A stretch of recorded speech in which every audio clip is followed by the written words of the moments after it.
Okay, it's Fat Storm to Hip here from Daft Chicken Gaming. Just want to talk about country's gold reserve and its economy and how this might be relevant to something else we're seeing in Team Fortress. Um, Everyone has seen James Bond films. Goldfinger was basically a villain who wanted to contaminate the US gold reserve. Basically, um, basically the idea was to try and stuff up the world's economy by undermining the gold reserve.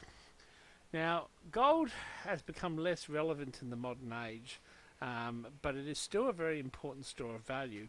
Now, basically, each economy has a couple of underlying stratas. One is that of the cash economy, okay, um, and the other is the underlying stores of value.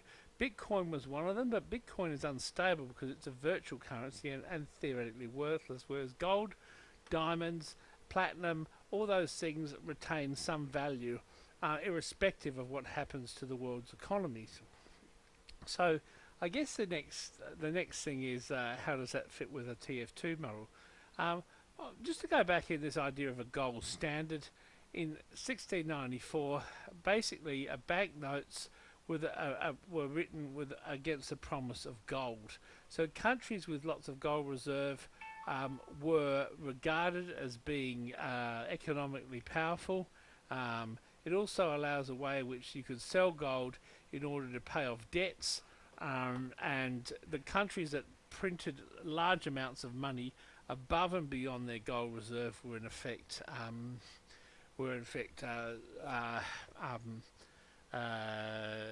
affected by horrendous hyperinflation, like in Germany after the First World War, where they were simply repeating a significant amount of gold reserve, and they were left with this ongoing uh, discrepancy between the stored gold and the available cash.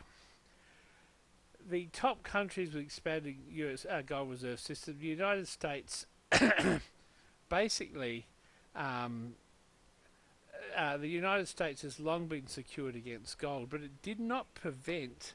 It did not prevent the crash that was seen in the Great Depression. Um, Basically, US is one of the most significant currencies fixed to a gold reserve, and as a result, many countries actually store US dollars as a surrogate to gold. I guess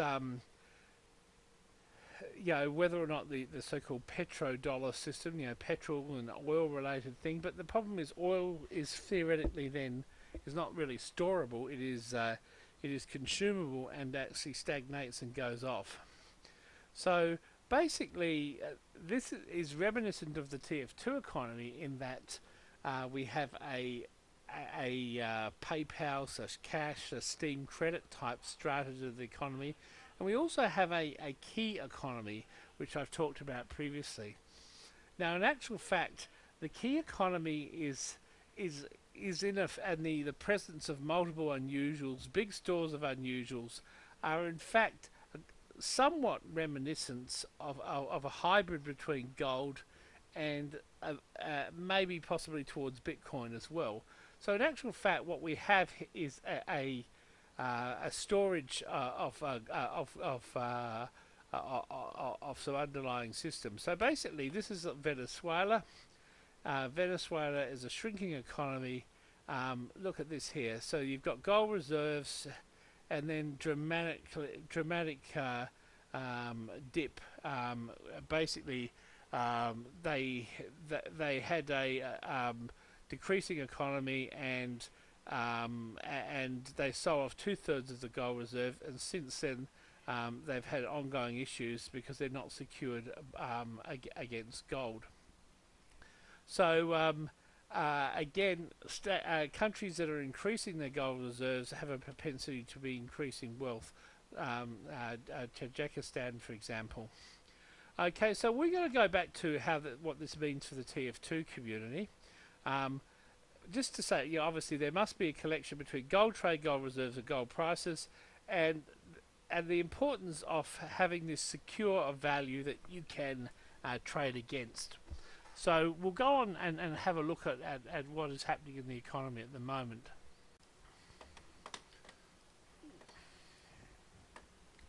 Okay. Oh. Okay, this is at the moment a backpack TF. This is a Google search. So if we go in here and basically this is what they have a value of keys. This is a very, very important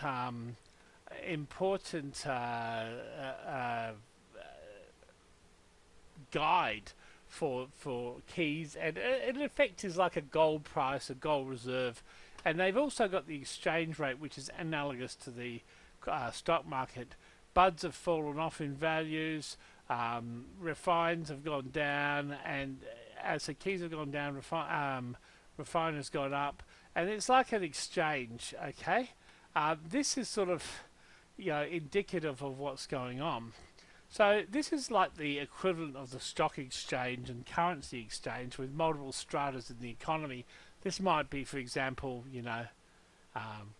Bitcoin against Steam credit or PayPal, and these are different types of currencies.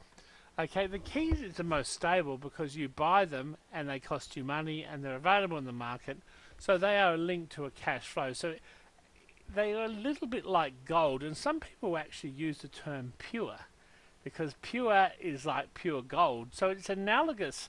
The language that we use is analogous to what happens in the gold economy. So you've got this here, and then you've got cash, which is like PayPal and so forth. But I guess if the gold is locked up in your safe, that is the safest store of value. PayPal can be reclaimed into fraud, etc., but it's still pretty stable.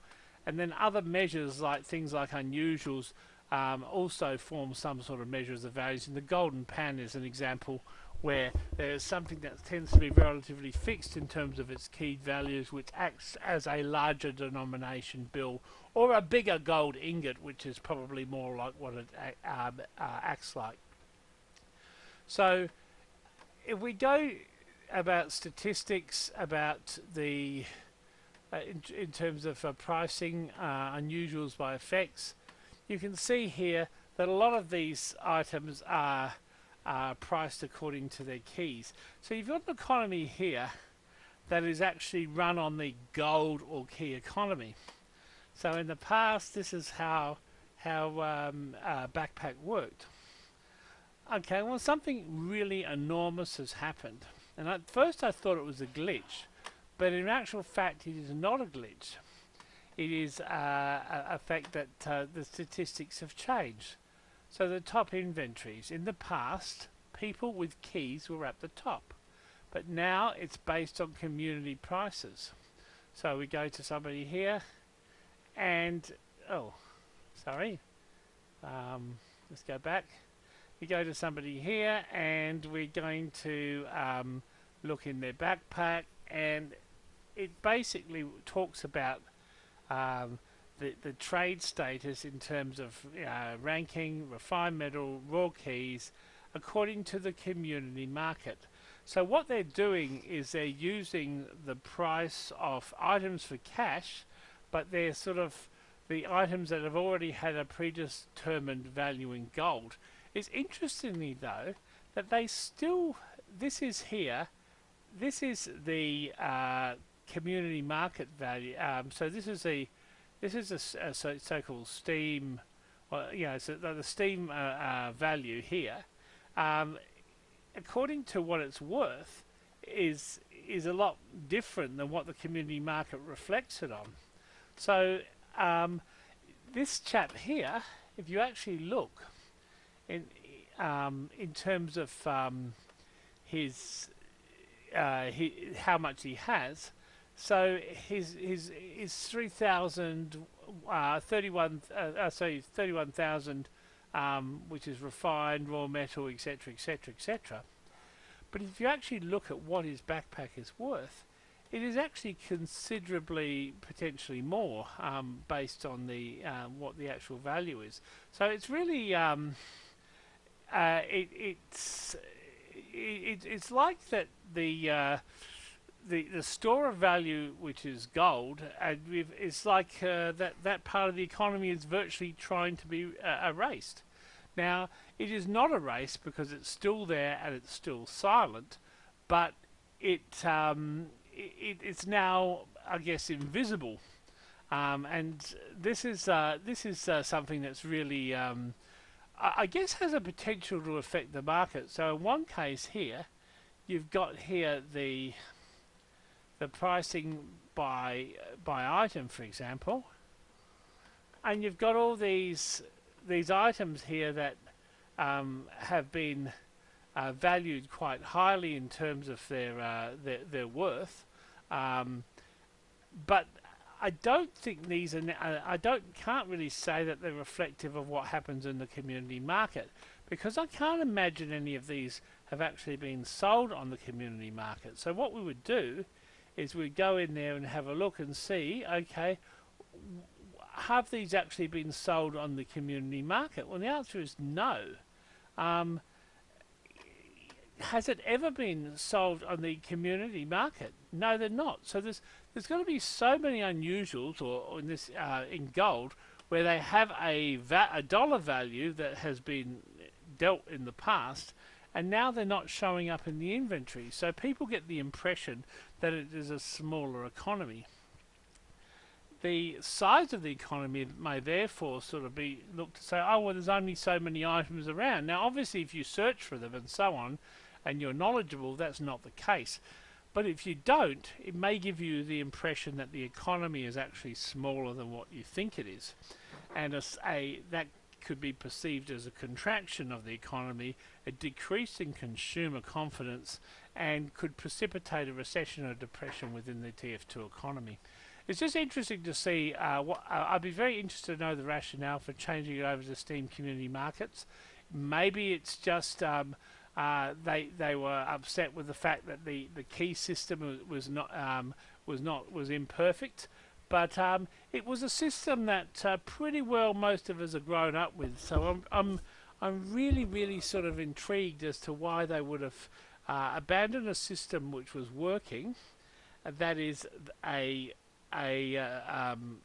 system whereby people have established the value of keys and then move into a system that's solely dependent on the Steam community price. Remembering Backpack is basically in competition to the Steam community, or is it? Is there some deal that's been made? I don't know. But at the end of the day, you've now got a situation where you have all these unusuals that have been valued in the past, and some of them are god tier, and they're not actually showing up in people's backpacks. Now that is great for Chicken and myself, because we're collectors and we don't really want people to be trading with us. But for some of the top traders who've worked hard getting there, like Sexy Sparta and Shadows and all those things, it obviously forms a very important part of their advertising. As such, I think this will have quite significant ramifications for the Steam economy, at least in the short term. I wouldn't be surprised if somebody else whacks up a rival site which looks at putting an alternative exchange for unusuals and an alternative valuation for backpacks. And I would be certainly very interested to see that happen. Peace.